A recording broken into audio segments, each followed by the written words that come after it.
One of the most overlooked battles has to be that of the Battle of New Orleans. And I'm not talking about in 1814 when we took a little trip along with Colonel Jackson down the mighty Mississippi. Not that one. I'm talking about in 1862 when Farragut just laughs at the Confederate defenses around New Orleans.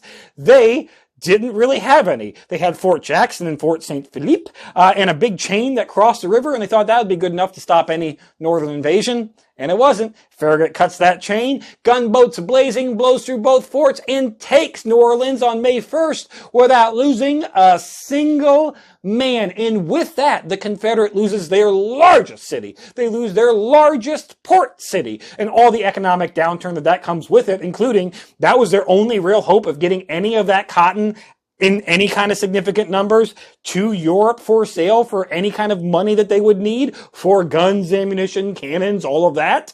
On top of all of that, they're going to lose $800,000 in confiscated gold and silver bullion, which was the majority of what their actual wealth was at the time. Of course, that was all stolen from the New Orleans Mint to begin with.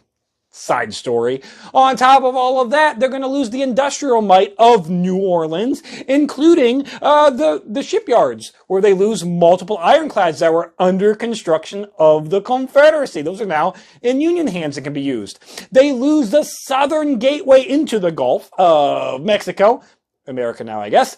And this is southern access to the Mississippi. They have already lost the northern access to the Mississippi, which now leads them only the middle section, which really limits their ability to transport troops and materials from the west to the east. And ultimately, they're going to lose all of that in Battle of Vicksburg, but that's later down the line.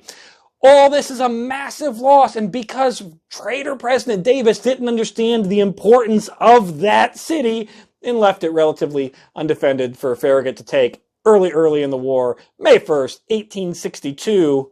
And that's really the turning point of the war. That's a big morale boost for everybody in the Union. It's not Gettysburg. It's not Vicksburg. It's taking that port, because without that, nothing else would have been possible. Victory would never have been able to happen, but we took that right off at the beginning because they thought that it wasn't important to defend.